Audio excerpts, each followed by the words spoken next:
नमामि हरिदासं तं चैतन्य तं च तत्प्रभुं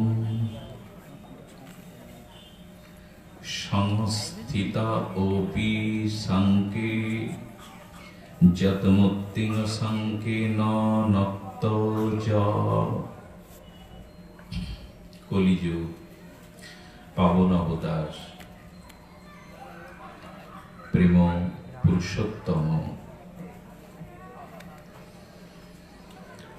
रसराज महाभाव मिलित तनु सभजन विभजन सर्वप्रयोजन अवतार सार शिरोमणि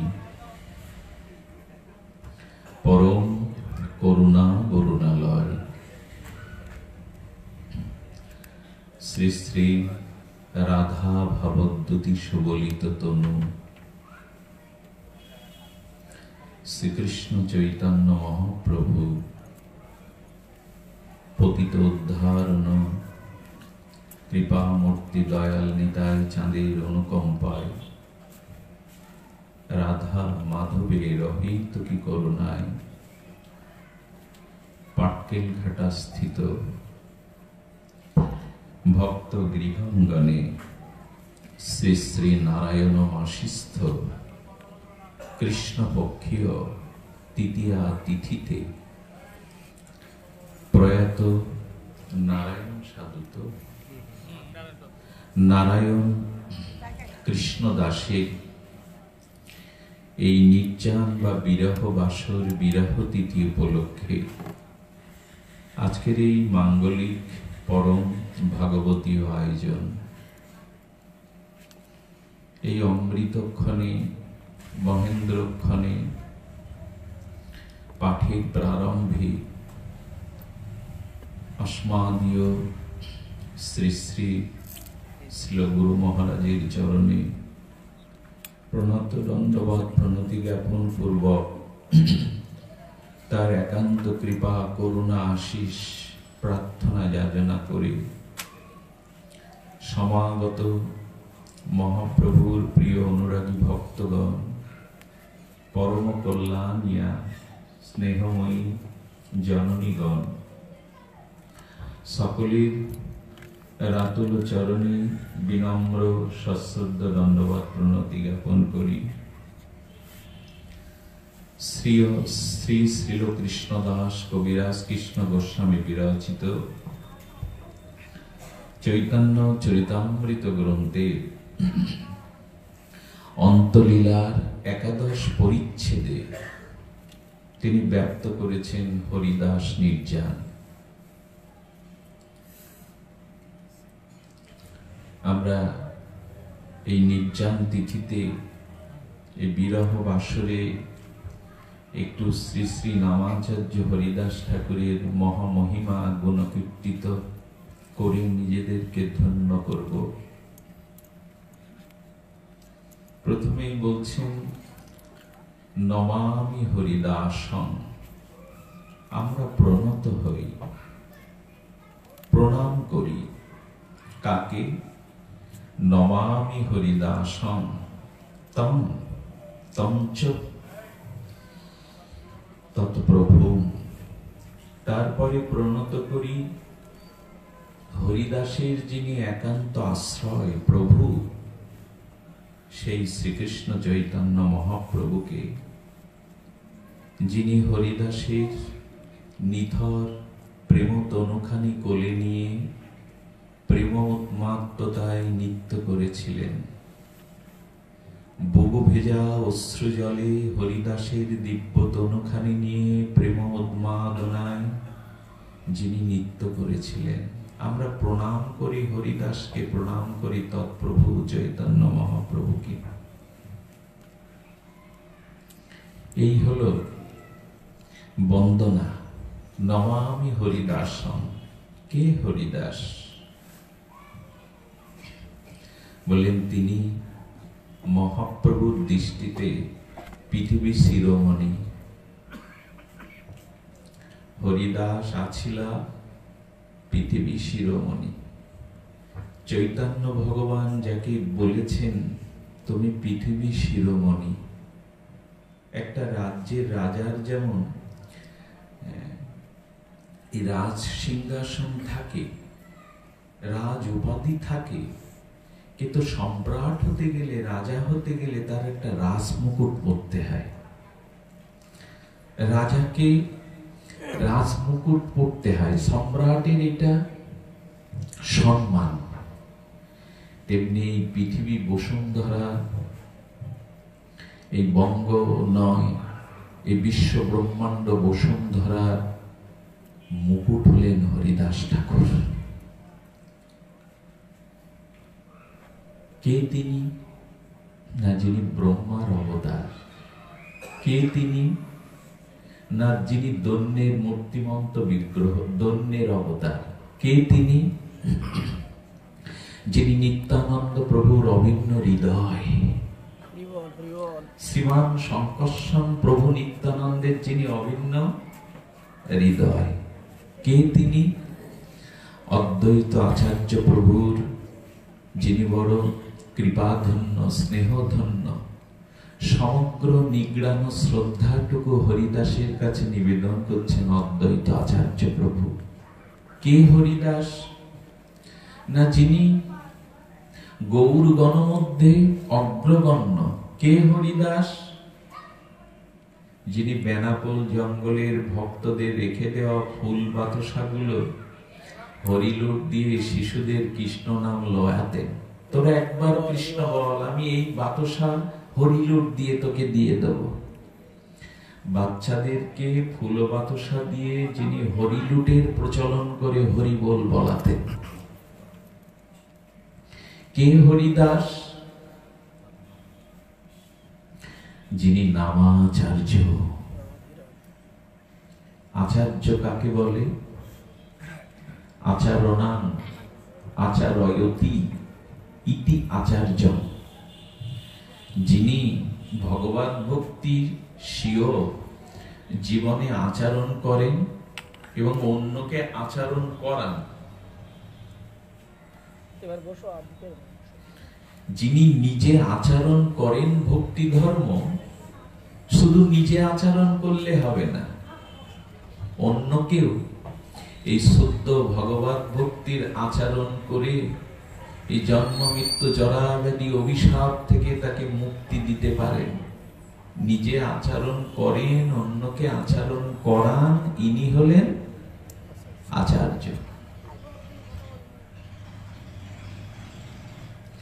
এই জন্য হরিদাস ঠাকুর নামাচার্য। মহাপ্রভু পঞ্চমুখে যার গুণ মহিমা কীর্তন করেছেন, এই হরিদাস ঠাকুরের একটি পরিচয়, তার অমীয় দিব্য চরিতমালা একটু আস্বাদনের প্রয়াসী হব। শুনেছেন, বহুবার আস্বাদন করেছেন, কিন্তু এ কথা পুরনো হওয়ার নয়। এই নবায়ন ভক্তি রস সিঞ্চিত করে আমাদের তনুমন প্রাণকে এক অপার্থিব দিব্য ভাবে ভাবিত করে তোলে। ঠাকুর হরিদাসের মহামহিমা, তার জীবন চরিত শ্রবণ করলে এক অপার্থিব অনুভূতির রাজ্যে আমাকে পৌঁছে দেয়। করুণা ঘন বিগ্রহ শ্রীমান মহাপ্রভুর দায়িত্ব দিয়েছিলেন হরিদাস দ্বারাই করেন নাম মহিমা প্রচার। চৈতন্যাক্ষ ভগবান আমাদের গৌড়ীয় আসমাদীয় সম্প্রদায়ের অধিদৈবতা শ্রীকৃষ্ণ চৈতন্য মহাপ্রভু এই কলিযুগের যুগধর্ম জীবধর্ম, প্রত্যেকটি জীবের ধর্ম হরিনামকে, এর মহা মহিমাকে, এর অপার্থিব চিন্ময় দিব্য তত্ত্বকে প্রচার করেছিলেন হরিদাস দ্বারাই। মহাপ্রভুর সন্তান কিন্তু নাম সংকীর্তনৈক পিতর। চৈতন্য মহাপ্রভু নামের পিতা, তার মানে হরিনাম হলো মহাপ্রভুর পুত্র। হরিনাম হলো, এই ঘুমাচ্ছেন কেন আপনারা?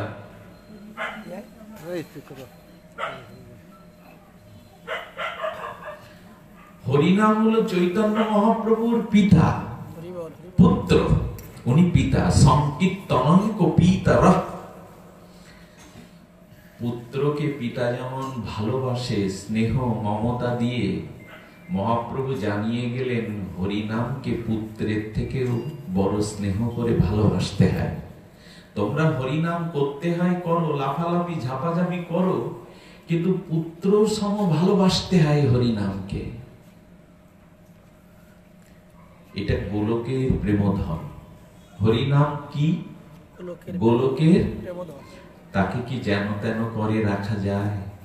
তাকে যেমনি তেমনি করে কি হৃদয় নেওয়া যায়? আমার ছোট্ট স্নেহশীল পুত্রকে আমি রাখতে চাই আদরে, সোহাগে, ভালোবেসে, অনুরাগে। ওই সে কষ্ট পাক, দুঃখ পাক, রাস্তায় ধুলাতে পড়ে থাকুক, পুত্রের প্রতি পিতার তো এই জাতীয় মনোভাব থাকে না। হরিনামকে আজ আমরা, এই ওই ছেলেটাকে বসাও তো, ওকে উঠতে দিও না, এই চুপচাপ বসো, এইদিকে ফিরে বসো, এদিকে ফিরে বসো।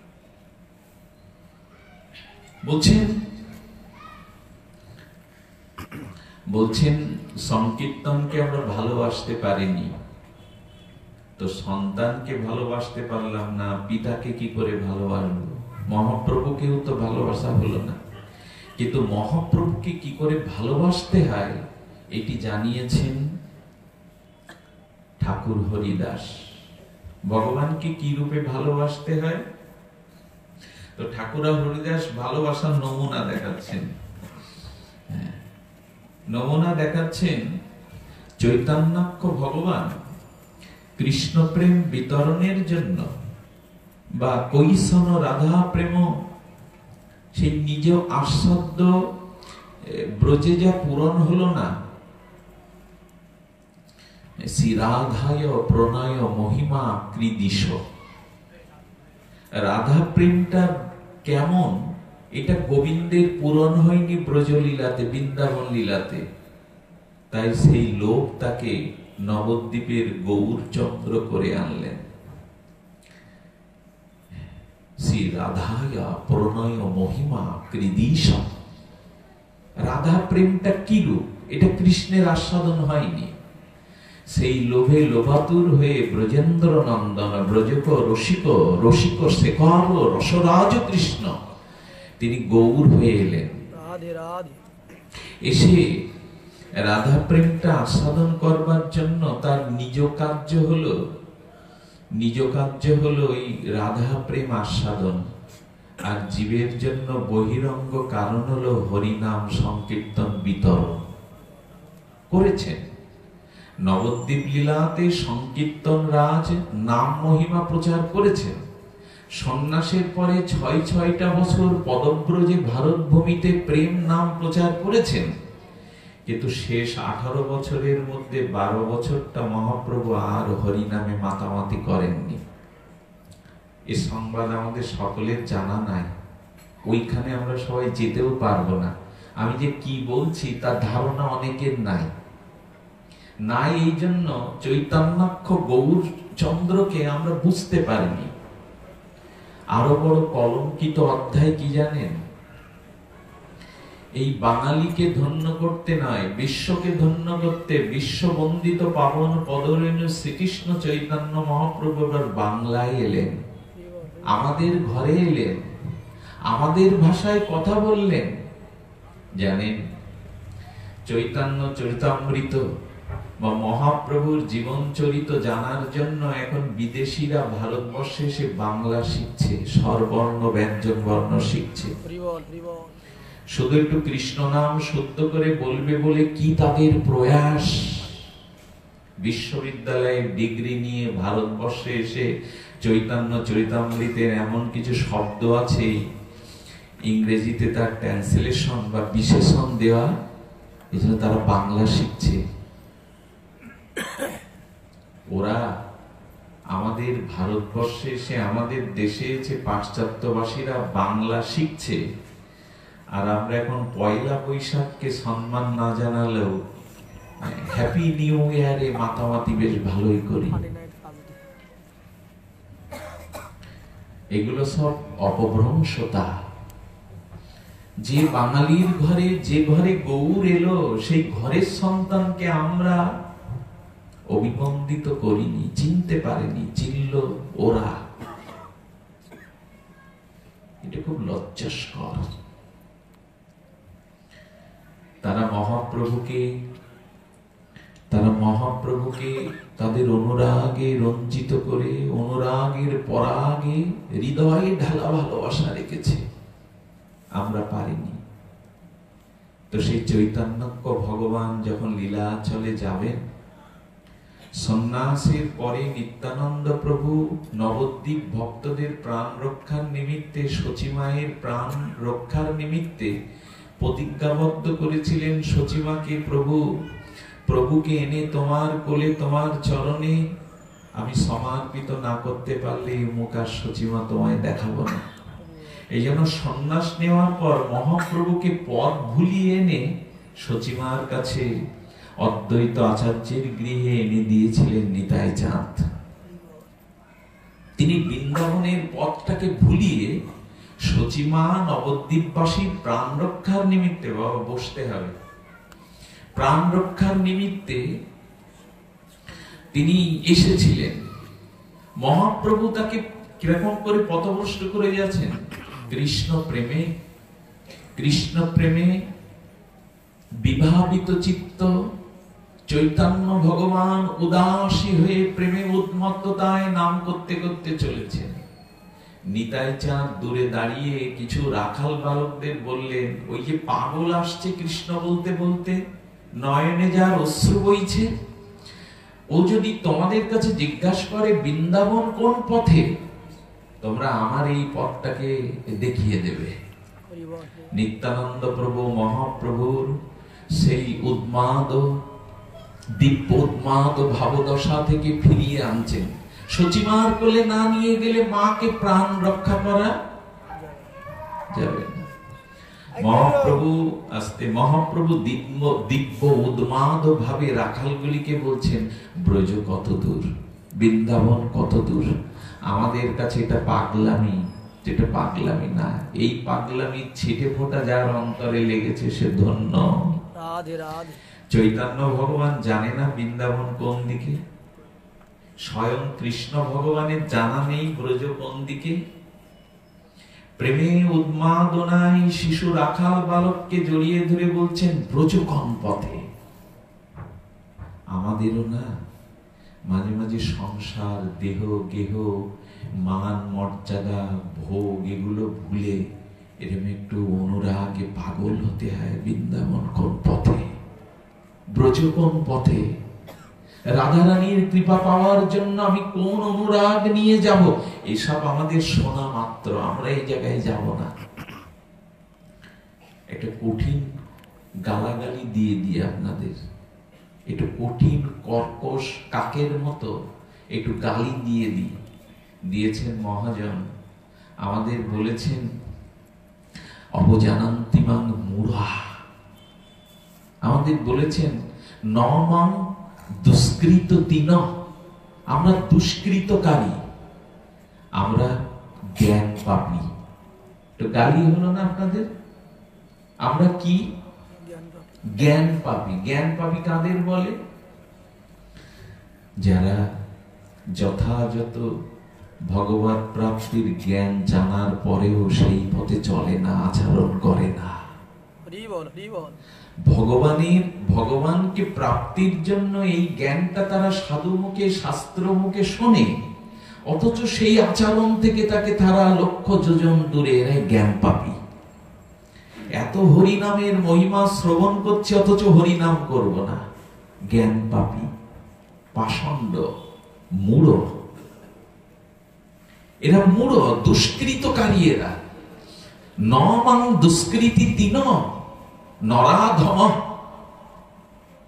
মায়া অপহৃত জ্ঞানা।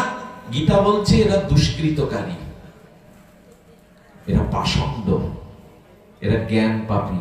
এরা জ্ঞানের কথা জানে, ভজনের কথা শ্রবণ করে, কিন্তু আচরণে করে না। আমরা এই অর্থে সকলে জ্ঞান পাপী, প্রায় সব, সকলে বললে ভুল হবে, প্রায় সব, দু চারজনের বাইরে আছে জ্ঞান পাপী না তারা, কিন্তু আমরা প্রায়শ জ্ঞান পাপী হয়েছি, জানি আচরণ করি না। তো চৈতন্য ভগবানকে পদ ভুলিয়ে নিত্যানন্দ প্রভু এনেছেন। ঘটনাটা ওই দিকে যাব না। 7 দিন সচিমা সীতা ঠাকুরানীর হাতে সেবা নিয়ে নবদ্বীপবাসীদের প্রাণকে পুনরায় স্থাপন করে সচিমাকে প্রণাম করে আশীর্বাদ নিয়ে একবার বলেছিলেন, একবার নিমাই ভগবান বলেছিলেন সচিমাকে, মা তুমি কাঁদছো কেন? তুমি যদি আদেশ করো তাহলে আমি সন্ন্যাস পরিত্যাগ করে আবার এখানে থেকে যাই। আচ্ছা, আপনারা যারা বলেন সচিমা হাউমাউ করে কাঁদলো, পাগল হয়ে গেল নিমার জন্য, নিমাই ফিরে আসতে চাইছে, তো মা তুমি যদি বলো তাহলে আমি সন্ন্যাস ত্যাগ করে আবার নবদ্বীপে থেকে যেতে পারি। মা তুমি কি চাও সেটা? সচিমা কি বলেছিলেন জানেন? এই না হলে কি ভগবানকে ধারণ করা যায়? সন্দিনীর আধার হওয়া যায়? সচিমা বলেছেন, নিমাই আমি যদি তোকে এখন এই গৃহে ফিরিয়ে আনি, সন্ন্যাস ধর্ম কলঙ্কিত হবে, পরবর্তীতে সন্ন্যাস ধর্ম, বৈরাগ্য ধর্ম, ত্যাগ ধর্মকে লোক কলঙ্ক দেবে। এই জন্য বাবা সন্ন্যাসের অপমান হোক এটা আমি চাই না, তুই চলে যা বাবা। তবে আমার একটা দাবি রাখিস, আমার একটা দাবি হলো তুই বৃন্দাবনে যাবি না, যাবি বটে, তবে তোর ভজনটা তুই লীলাচলে করিস, কারণ তখন বৃন্দাবন লুপ্ত তীর্থ, বৃন্দাবনে কেউ যেত না। এই বঙ্গদেশ থেকে বৃন্দাবনে যেতে গেলে 3 মাসের পথ পরিক্রমা পায়ে হেঁটে যেতে হতো। তার মধ্যে ঝাড়খণ্ডের মতো জঙ্গল, কত হিংস্র সাপার, বাঘ, মরণের ভয়, দস্যু তস্করের ভয়, কত নদ নদী, এসব পেরিয়ে বৃন্দাবনে প্রায়শ কেউ যেত না। আমাদের বঙ্কিম সাহিত্যে, শরৎ সাহিত্যে বলা আছে মুক্তিতীর্থ কাশী পর্যন্ত, না বিদ্ধ হয়ে গেলে এবার মুক্তিতীর্থ কাশীতে যাও। আস্তে আস্তে শ্যামসুন্দর বাবার একটা মরমী কথা শুনেছিলাম। আচ্ছা, আমরা যে বউ ছেলে মেয়ে পুত্র পরিজন লালন পালন করে এই যৌবনটা এদের মাঝে বিলিয়ে দেই, মান সম্মান ভোগ, স্ত্রী পুত্র টাকা পয়সার মধ্যে যৌবন বিলিয়ে দিয়ে যখন বার্ধক্যের বারাণসীতে আসি, জীবনটা যখন জড় জড় থর থর কাঁপে, তখন বৃন্দাবনে গিয়ে গুরুদেবের চরণে বলি, গুরুদেব সব ফেলে এসেছি, আমার আর তৃষ্ণা নেই। গুরুদেব মনে মনে বললেন, সবই তো দিয়ে এসেছিস, তোর মধ্যে যা কৃষ্ণকে দেওয়ার ছিল, তুই স্ত্রী পুত্র ভোগ দেহভোগ সব দিয়ে এখন থর থর জড় জড় মরণ অবস্থায় জরাব্যাধি অভিশাপ নিয়ে এসেছিস। আমাদের অনেকের এরকম মুখে বুলি আওড়ায় না? একটু বয়স হলেই ছেলে মেয়ের একটা উপায় করতে পারলেই বৃন্দাবনে বাস করবো, কি হবে? তখন গিয়ে সব তো দিয়ে বসেছে। যে ফুল থেকে মধুটা চোষণ করে নিয়েছে ভ্রমর, যে ফুল বিকেল বেলার করতাপে মরমরে শুকিয়ে গেছে, সেই ফুল দেবতার চরণে গিয়ে কি করবে তুমি? বোঝা গেল কথাটা? বোঝা গেল না? জ্ঞান পাপী আমরা। সবকিছু বউ ছেলে মেয়ে জীবন যৌবন পাপ কর্ম করে ভোগ করে এখন এই বৃদ্ধ জরাতুরকে সবাই গালি দেয়, উপেক্ষা করে। এখন গুরুদেব তোমার চরণে সব ছেড়ে এসেছি। গুরুদেব বললেন, সব দিয়ে তো এসেছিস, আর কি নিয়ে এলি? আমাদের বুদ্ধিটা এরকম কপট বুদ্ধি। ভগবানকে দিতে হয় সব থেকে উত্তম সময়টা, উত্তম বস্তুটা, সুন্দরের উপাসনাটা সুন্দর, সেই সুন্দরটা হলো কৈশোরে যৌবনে কৃষ্ণকে দিয়ে দিতে হয় সব। এই পৃথিবীতে একমাত্র সুন্দর হলো যৌবন, ওইটাই দিতে হয়। সব অপারকে দিয়ে এখন অভিশপ্ত এই বার্ধক্যটা গুরুদেব সব ছেড়ে এসেছি। আহা, কি বৈরাগ্য! আরে তুই ছেড়ে এসেছিস না, তোকে সব ফেলে দিয়েছে, তোর তো আর প্রয়োজন নেই সংসারে।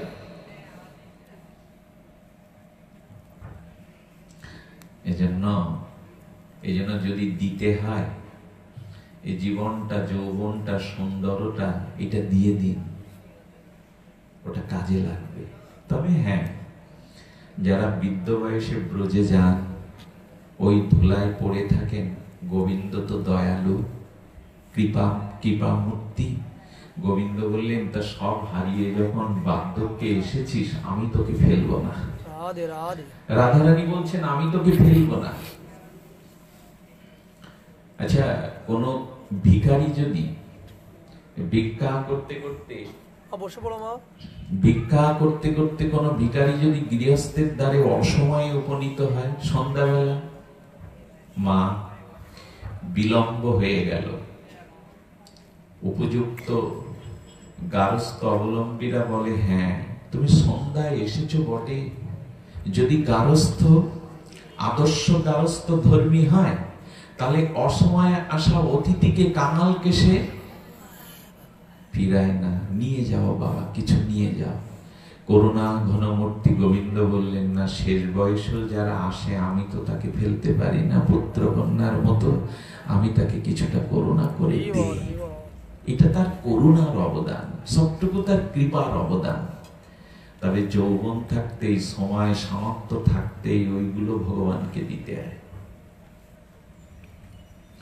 তো মহাপ্রভু চিনিয়েছিলেন কাশীর ওই পারে, আর একটু এগিয়ে যাও, কাশী হলো মুক্তি তীর্থ, ওইখানে প্রেম নেই, ওখানে মুক্তি পাবে কিন্তু প্রেম পাবে না। প্রেম পেতে গেলে কাশী ছাড়িয়ে একটু শ্রীধাম বৃন্দাবনের পথে যাও। এই ব্রজপথটা মহাপ্রভু দেখিয়েছেন। একবার দাও, একবার ভাগবত অনুষ্ঠানে একবার উলোধ্বনি দেবে। কি বলেছেন? ব্রজের পথটা মহাপ্রভু দেখিয়েছেন। সচিমা চিন্তা করলেন, নিমাই যদি ব্রজে যায়, তাহলে আমি নিমাইয়ের সন্ধান পাবো না। তৎকালীন গৌড় থেকে, এই বাংলা থেকে লীলাচলে পৌঁছাতে লাগতো 15 দিন। লীলাচলে গতাগতি ছিল যাত্রীদের।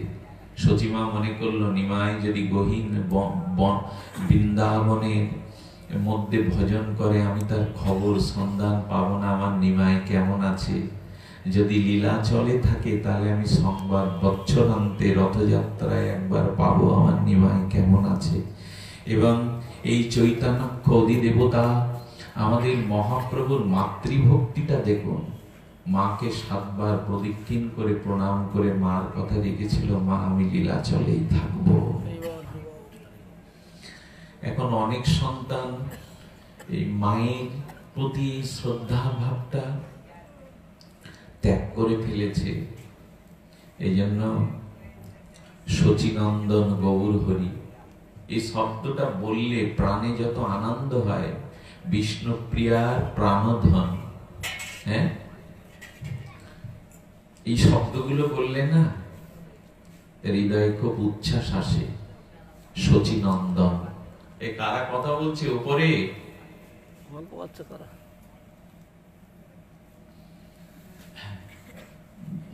আপনাদের এখান থেকে সবাইকে উড়িয়ে নিয়ে আলাউদ্দিনের চিরাগের মতো যদি জঙ্গলে যাওয়া যেত, কিছু লোককে বাদ দিয়ে, জঙ্গলে গেলে ঠিক মনটা স্থিত হতো। এখন আর হই হুল্লোড় ভালো লাগে না। যশ খ্যাতির মালা পরবার জন্য তো ভাগবত না, একটু নীরবতা চায়। অশান্তস্য পুতস্য কম, একটু শান্তি চায়। তো শান্তি তো শান্ত অবস্থা ছাড়া আসবে না। বারবার অনুরোধ করতে পারবো না, একটু জানালাম, কৃপা করুন। বলেছিলাম মহাপ্রভু যখন লীলাচলের উদ্দেশ্যে যাবেন, একজন সামনে জীবনে দাঁড়াননি, মহাপ্রভুর সম্মুখে কোনোদিন দাঁড়াননি। সে কে জানেন? দৈন্যের মূর্তিমন্ত শ্রী বিগ্রহ হরিদাস ঠাকুর মহাপ্রভুর সামনে কোনোদিন দাঁড়ায়নি। আচ্ছা তুমি ব্রহ্মা, তুমি নামাচার্য, তুমি মহাপ্রভুর সামনে যাও না কেন? বলল সম্মুখে যাওয়ার মতো স্বীকৃতি আমার নেই। পারবেন এ কথা মনে চিন্তা করতেও পারবেন? প্রভু তোমার সম্মুখে দাঁড়াবার মতো স্বীকৃতি তো আমার নেই। কোন শ্রেষ্ঠ জনের সামনে দেখবেন দাস যায় না, একটু অবনত মস্তকে করজোরে পেছনে দাঁড়িয়ে আজ্ঞার জন্য অপেক্ষা করে। প্রভুর কাছে তো ভিত্ত ওইভাবে যায় না। যিনি স্বয়ং ব্রহ্মা, যিনি নামাচার্য, তিনি প্রভুর পেছনে গিয়ে করজোরে অবনত মস্তকে দাঁড়িয়েছেন। শুধু শুধু দাঁড়াননি, অঙ্গভঙ্গিমা করেননি, অন্তরের অন্তঃস্থল থেকে নিজেকে কাঙাল, দিনহীন, অস্পৃশ্য, পামর মনে করে মুখটা ওইভাবে হাত জোর করে দাঁড়িয়ে আছেন। কিছু বলবে মহাপ্রভু একটু ঈষৎ পেছনে তাকিয়ে বলছে, কিছু বলবে হরিদাস? অস্পষ্ট কম্পিত বলে বলে ঠাকুর হরিদাস যে শব্দ উচ্চারণ করেছিলেন সেটি আবেগঘন। ঠাকুর বলছেন, লীলাচলে চলিলে তুমি মোর কোন গতি।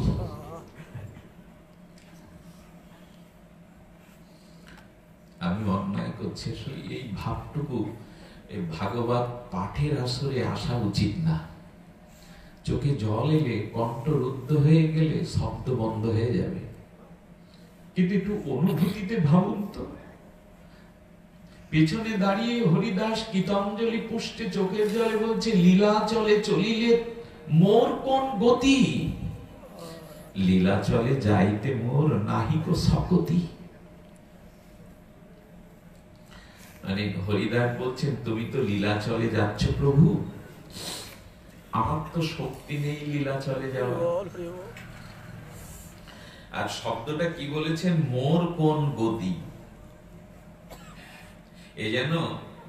এ যেন সংসার যাতনায় দগ্ধীভূত অনুতপ্ত কোন মা আত্মহত্যার পথ বেছে নিয়েছে। এ রাখবো না জীবন। সংসার অনালে তাপিত হৃদয়ে, অনুতপ্তা হৃদয়ার কোন রমণী আত্মহত্যা করতে গিয়ে ছেলেটা কেঁদে উঠল, মা গো, মা তুমি চলে গেলে আমি কার কাছে থাকবো? বলে না, আমি মরবো। খোকা তখন কেঁদে বলে ওঠে, মা তুমি চলে গেলে আমি কার কাছে থাকবো? হরিদাস ঠাকুর যেন বলছেন, তুমি লীলা চলে গেলে আমার কি গতি হবে? এভাবে দিতে পেরেছি মহাপ্রভুকে, ভগবানকে এভাবে দিতে পেরেছি যে তুমি না থাকলে আমার গতি নেই। আকাশের ধ্রুব তারাকে লক্ষ্য করে নক্ষত্রগুলোর গতিপথ বেয়ে চলে। ধ্রুব তারা না থাকলে গ্রহ নক্ষত্র কেন্দ্রচ্যুত হয়ে হারিয়ে যাবে। আমাদের একমাত্র গতি সংসার না, স্ত্রী পুত্র না, এ জীবন যৌবন না, আমাদের একমাত্র গতি গৌর চরণ গোবিন্দ চরণ। সেই তুমি যদি চলে যাও, আমার কি গতি? এর ব্যাখ্যা হয়, এ কথা মানুষকে বুঝিয়ে বলা যাবে যে তুমি ছাড়া আমার গতি নেই। এই জন্য ভগবানের এক নাম গোবিন্দ, যাকে কেন্দ্র করে অনন্ত বিশ্ব ব্রহ্মাণ্ডের সব গতিময়তা থাকে, তাকে গোবিন্দ বলে। যাকে কেন্দ্র করেই সবকিছু গতিময়।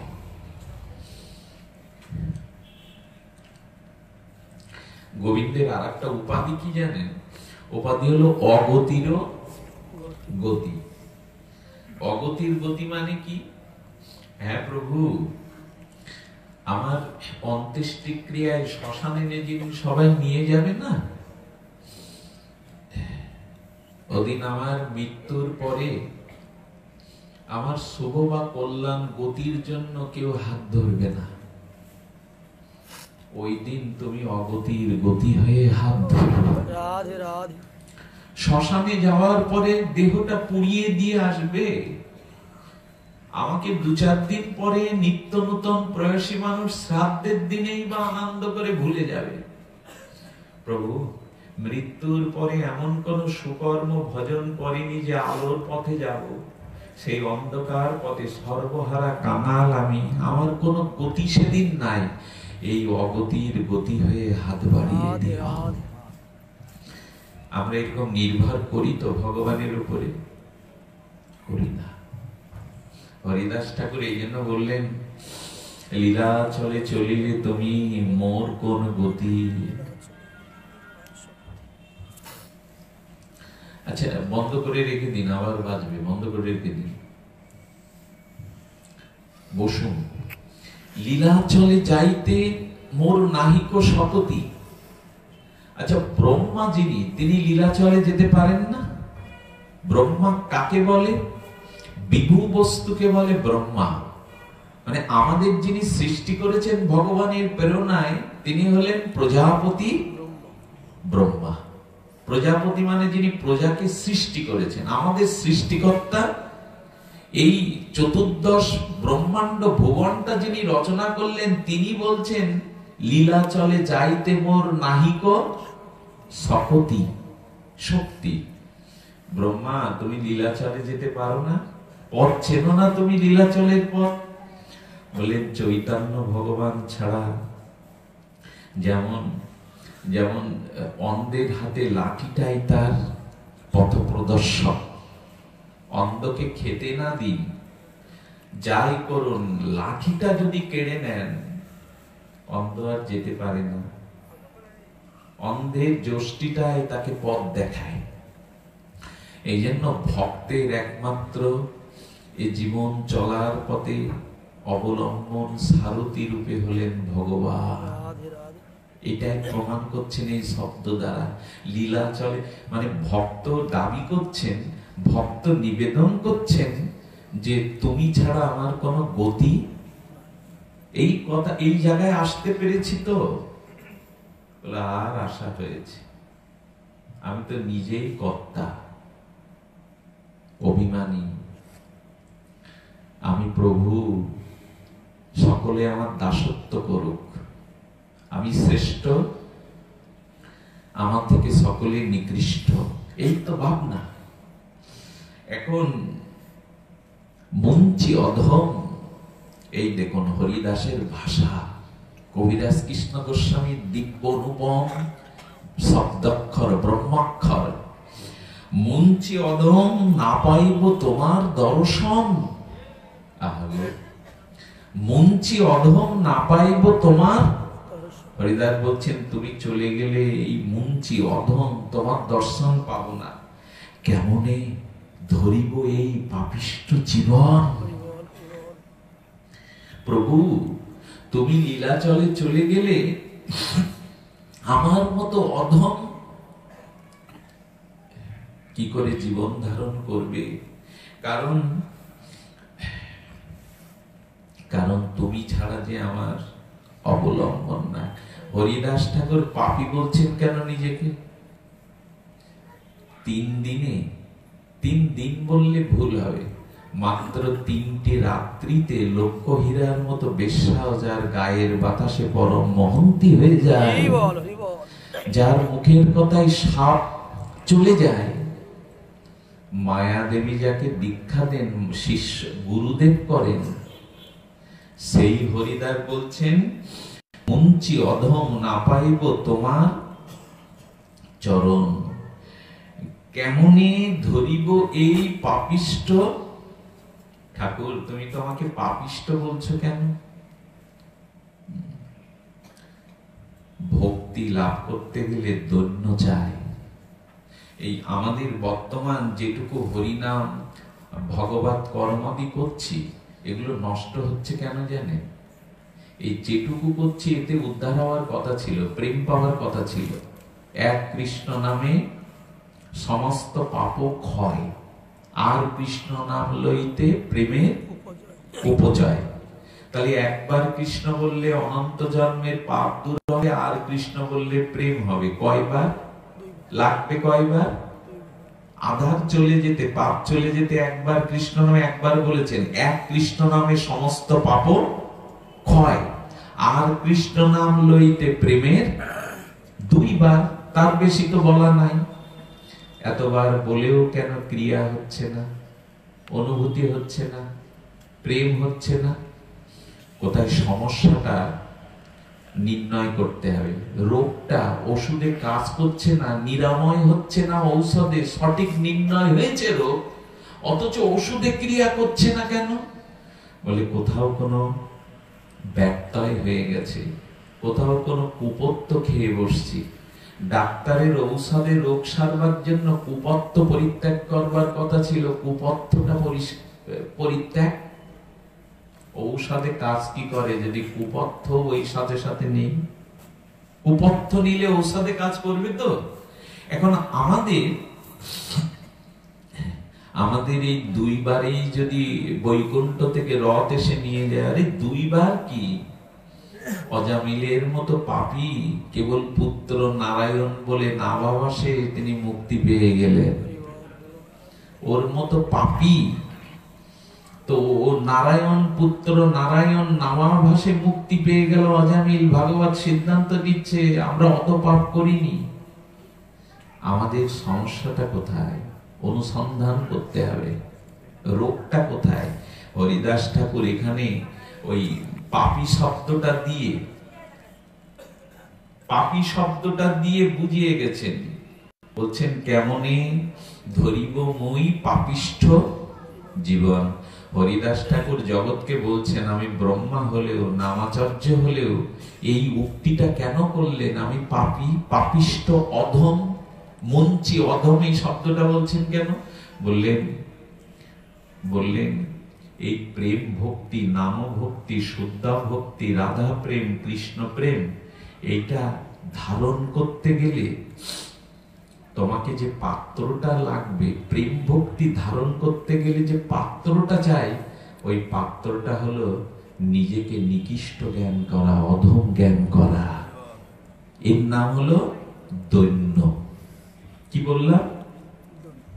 এই জন্য মহাপ্রভু বলছেন কলিযুগের মানুষ হরিনাম নিলেও সেই হরিনামে প্রেম ভক্তি বঞ্চিত হচ্ছে, কারণ এই শ্লোকটা ওরা মেনে নেয়নি। ত্রিনাদপি শুনিচেন তরুরীব সহিষ্ণুনা অমানিন মানদেনা কীর্তনিয়া সদা হরি। তুমি এই শ্লোকটা যাজন করে হরিনাম করো, তাহলে হরিনাম প্রভু তোমায় কৃপা করবে, নাম প্রভু কৃপা করবে। আমার পাত্রে আপনি অমৃত ঢালছেন, কিন্তু পাত্রটা তো শতছিদ্র, অমৃত দাঁড়াবে কি করে? এই জন্য ভক্তিটাকে, প্রেমটাকে, হরিনামটাকে সুরক্ষিত করতে গেলে পাত্রটা হলো দৈন্যস্ত পরম প্রেম পরিপাকেন জান্নাতে।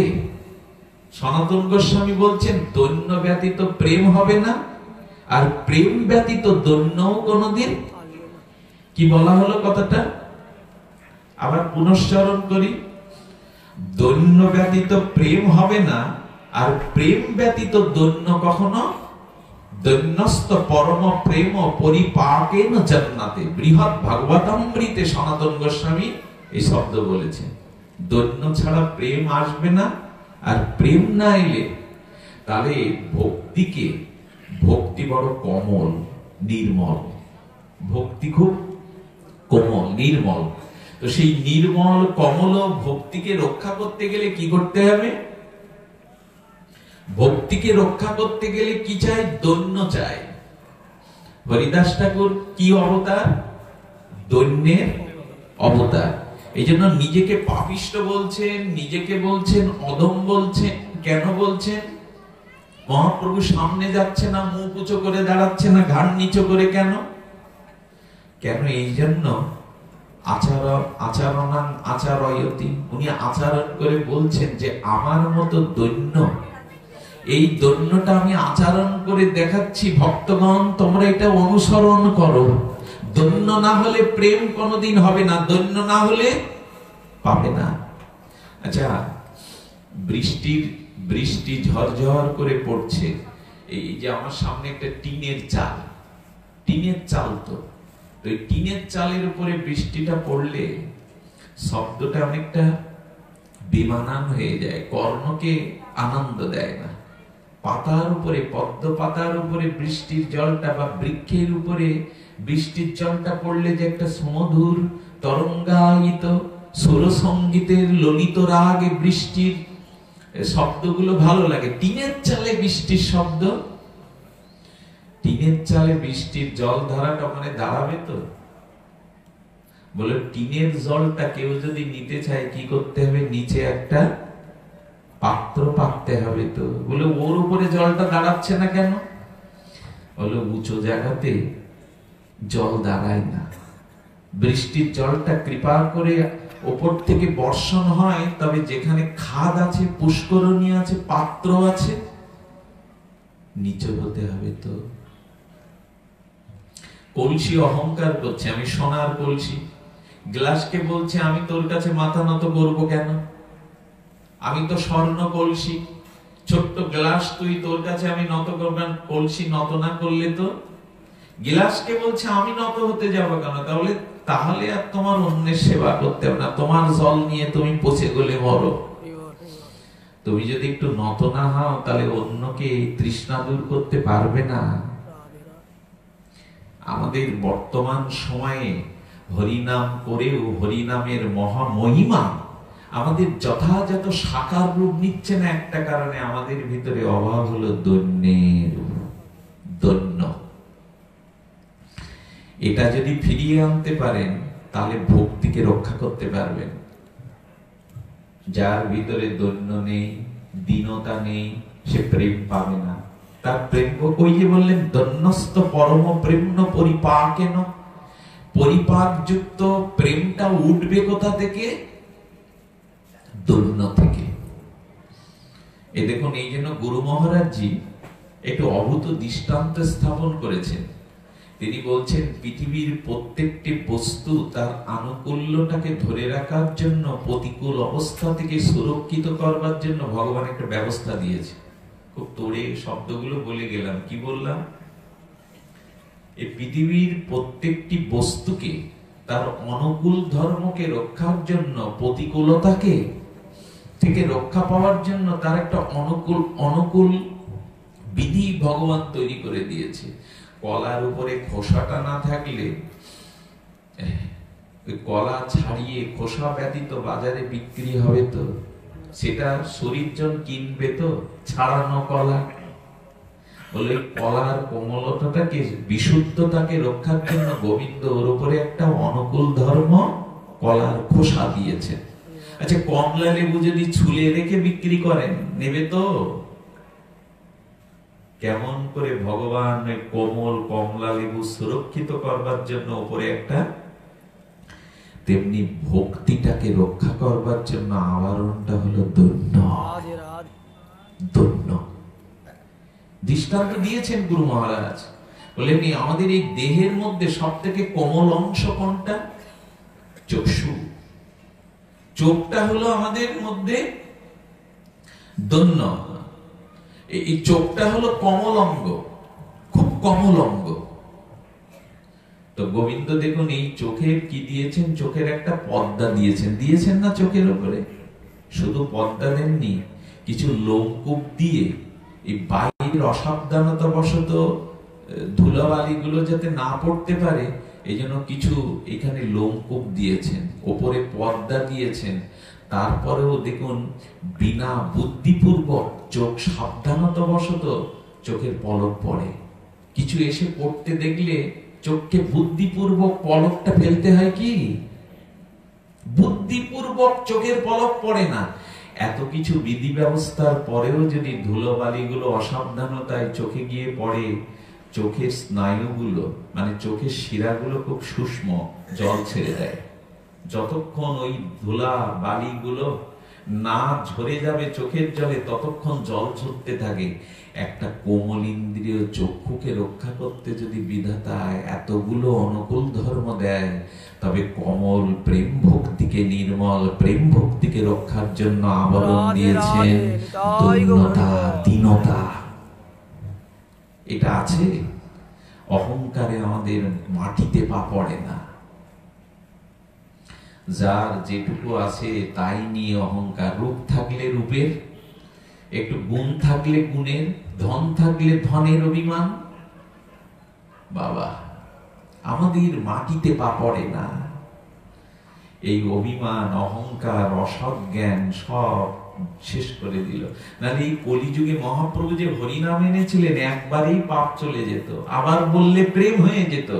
বাধা হয়ে দাঁড়িয়েছে দৈন্য নেই। এই জন্য হরিদাস বলছেন, কেমনে ধরিব মই পাপিষ্ঠ। ঠাকুর পাপিষ্ঠ বলছেন। সত্যি কি হরিদাস ঠাকুর পাপিষ্ঠ নাকি? কি পাপ আছে না? ব্রহ্মা, যার পরশেই লক্ষ্য হীরার মতো পতিতা দেহোপজীবিনী শুদ্ধ বৈষ্ণবী হয়ে যায়, তিনি নিজেকে এই জ্ঞান করছেন। আমরা তাহলে কি জানলাম? এই ভক্তি ধর্মকে, হরিনামকে সুরক্ষিত করতে গেলে, প্রেম পর্যায়ে পৌঁছাতে গেলে কি আসতে হবে? দৈন্য।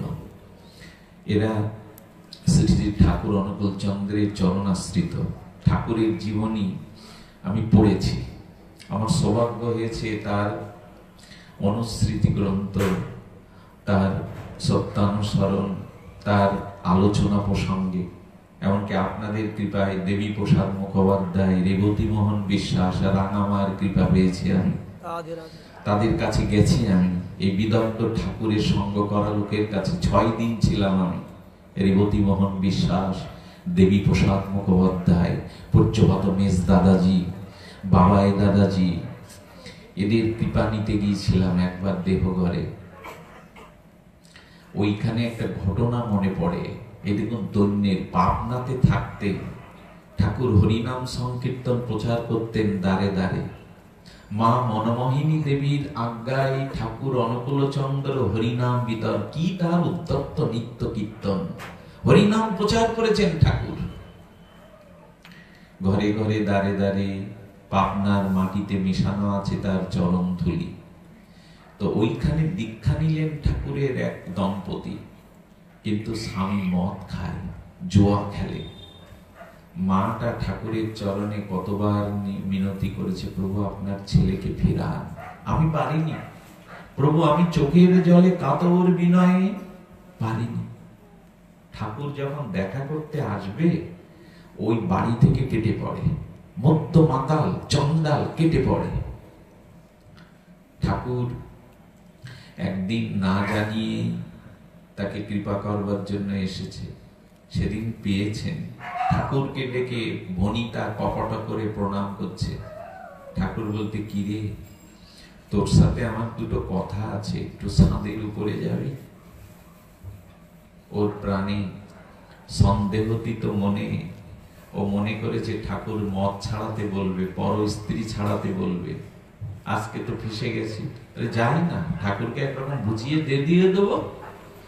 ওই কপট ঠাকুরকে নিয়ে নিরালায় গিয়ে ঠাকুর বলছেন, আমি ব্রাহ্মণ সন্তান, তোর শ্রী গুরুদেব আমাকে ছুঁয়ে একটা প্রতিজ্ঞা করতে হবে আজ।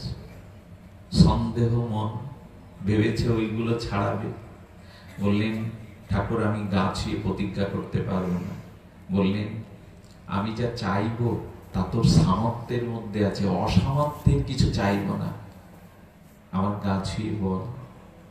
ঠাকুরের অনুনয় বিনয় কাতরতা দেখে বললেন, হ্যাঁ ঠাকুর, আপনি যা বলবেন আমি তো অক্ষরে অক্ষরে শুনব। ঠাকুর তার দেহের অঙ্গের জামাটা খুলে ফেললেন, খুলে বলেছে, আমি ব্রাহ্মণ, আমি তোর আচার্য, আমার গা ছুঁয়ে বলেছিস, আমি যা বলবো তুই শুনবি। ওর গা কাঁপছে, কি বলবে ঠাকুর, ওইগুলো তো ছাড়তে বলবে। ঠাকুর জুতোটা খুলে ওর হাতে দিয়েছেন, নিজের জুতোটাই নে। কি করবো ঠাকুর? আমি পিঠ পেতে দিচ্ছি, বুক পেতে দিচ্ছি, আমাকে জুতো পেটা কর। দোষ তোর না, আমি বাবা, আমি তোকে মানুষ করতে পারিনি, এ যোগ্যতা আমার, এ অযোগ্যতা আমার, মার, আমার পিঠে জুতো মার। হাত থেকে জুতোটা খসে পড়ল। চোখের জলে বহু জন্মের পাপ ধুয়ে গিয়ে ঠাকুর চরণে পড়ল। ঠাকুর ফিরে এলো। ঠাকুরের কৃপা দৃষ্টিতে দৈন্য ছাড়া হয়। মহাপ্রভু প্রকাশানন্দ সরস্বতীর সাক্ষাতে গেছেন। ব্রাহ্মণের নিমন্ত্রণে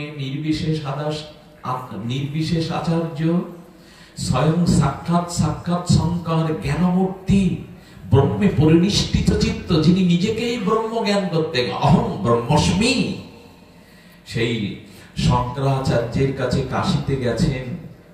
মহাপ্রভু গিয়ে কি করেছেন জানেন? একজন সঙ্গী নিয়েছেন। সাথে বেশি লোক থাকলে আমার প্রভুত্ব স্বীকৃতি পাবে। একজন ব্রাহ্মণকে নিয়ে গেছেন। গিয়ে ভক্তরা যেখানে পা ধুয়েছেন, চৈতন্য মহাপ্রভু সেই পদধৌত কাদার মধ্যে বসে প্রণাম করছেন। ওদের পারবেন? চৈতন্য ভগবান 5000 শিষ্যরা শঙ্করাচার্যের পা ধুয়েছে যেখানে, প্রকাশানন্দ সরস্বতী সাক্ষাৎ শঙ্করের মতো তার জ্ঞান, ব্রহ্মে পরিনিষ্ঠিত চিত্ত, ব্রহ্মবাদী নির্বিশেষবাদী আচার্য। তো মহাপ্রভু বসেছেন যেন 1 কোটি সূর্যের কিরণ জ্যোতি বিকশিত হচ্ছে, ঐশ্বর্য বিকশিত হচ্ছে। তাড়াতাড়ি প্রকাশানন্দ সরস্বতী উঠে বলছেন, শ্রীপাদ আপনি করেন কি? এই জায়গায় আপনি বসে পড়লেন, এটা অশুদ্ধ জায়গা, পা ধোয়া জল এখানে। মহাপ্রভু করজোরে ঈশ্বর বৃষময় স্কন্ধটা বেঁকিয়ে বলছেন, আমি যে আপনাদের থেকে নিচ সম্প্রদায়, আমার গুরু সম্প্রদায় যে আপনার থেকে কয়েকটা স্তরে নিচে, আপনাদের মাঝে বলবার মতো তো আমার অধিকার নাই। চৈতন্য ভগবান এই কথা বলছে। আচ্ছা শ্রীপাদ, আপনি সন্ন্যাসী, আপনি কেশব ভারতীর শিষ্য, তাতে শ্রীকৃষ্ণ চৈতন্য নাম নিয়েছেন। আপনাকে দেখলে নারায়ণ মনে হয়, তা আপনি নাচেন, কাঁদেন, গড়াগড়ি যান, হাহাকার করেন, নৃত্য করেন, এগুলো তো সন্ন্যাসীর ধর্ম না। সন্ন্যাসীর ধর্ম অগ্নিহত্য যজ্ঞ, বেদ পাঠ, এগুলো না করে হীনাচার করেন কেন? হরিনামকে হীনাচার বলছে ব্রহ্মবাদীরা। মহাপ্রভু তখন হাত জোর করে বললেন, গুরু মোরে মূর্খা দেখি করিলা শাসন। শ্রীকৃষ্ণ চৈতন্য তুমি মূর্খ, বেদের মতো রহস্যময় বিদ্যা তুমি জানবে কি? তুমি মূর্খ। গুরু আমাকে বলছেন, শ্রীকৃষ্ণ চৈতন্য তুমি মূর্খ, গম্ভীর আশয়, বেদাদি শাস্ত্র তোমার অধিগত নেই। গুরুদেব কি করব? তা তুমি কৃষ্ণ মন্ত্র জপ করো, কৃষ্ণ সংকীর্তন করো। মহাপ্রভু বলছেন, আমি মূর্খ, আমরা কি বলবো? একটু গাইতে পারলে, একটু ভগবত পাঠ করতে পারলে, একটু অর্ধেক বিভূতি প্রকাশ হলে আর আমাদের অভিমানে পা পড়ে না। সব ধ্বংস হয়ে রাবণের চিতার মতো শেষ হয়ে গেল, শুধু আজ দৈন্যের অভাব। একটা পরের মেয়েকে অগ্নি সাক্ষী, ব্রহ্ম সাক্ষী করে ঘরে এনেছে কোন পুরুষ যুবক, কি অত্যাচার না হয় ওই নারীর উপরে। দৈন্যতা আছে, সেও যে একটা মানুষ, তারও যে ন্যূনতম কোনো অধিকার আমি দিয়ে এনেছি, এ দৈন্য নেই, কারো ভিতরে কোনো দৈন্য নেই। মহাপ্রভু ঝাড়খণ্ড যেতে যেতে বাঘের গায়ে পা লাগলো। কারো গায়ে পা লাগলে কি করতে হয়? ছোট হলে সবাইকে তো সাবা দেওয়া যাবে না, ছোট হলে সাবা দেব কেন? ছোট হলে স্নেহশীল জানাতে হয়, আদর জানাতে হয়। কারণ ছোটকে বড় প্রণাম করলে তার অপরাধ হবে, বড় হলে তাকে। আচ্ছা, মহাপ্রভু বাঘের গায়ে পা লাগলো, কৃষ্ণ নামে বিবাহিত হয়ে যাচ্ছেন, তো বাহ্যিক জ্ঞান নেই, বাঘের গায়ে পা লাগলো, কি করবে প্রভু? বাঘকে প্রণাম করলে তো শেষ হয়ে যাবে, মর্যাদা লঙ্ঘন হবে। প্রভু তখন আদর করবার জন্য হাত বাড়িয়ে বলছে, অপরাধ হয়ে গেছে, সম্ভব? এই মাটির পৃথিবীতে এ জাতীয় ঘটনা সম্ভব? সম্ভব এই জন্য যেবার ভক্ত ভাব অঙ্গীকার করে মহাপ্রভু আমাদের এই দৈন্য শেখাতে এসেছিলেন। আমি একটু অনুরোধ করি, যারা হরিনাম পেয়েছেন গুরুদেবের কাছ থেকে, যারা হরিনাম কীর্তন করেন, হরিদাস ঠাকুর আমাদের সামনে একেবারে চিহ্নিত করে রেখে গেলেন, দৈন্য না হলে কিন্তু কোনো কালে প্রেম পাবে না। এক একটা বিষয় বলতে গেলে ওই দিকেই চলে যায়, আমি হারিয়ে ফেলছি আমার পথ, ফিরে আসি। এই জন্য এইখানে হরিদাস ঠাকুরের এই দৈন্যতাই হলো আমাদের শিক্ষা।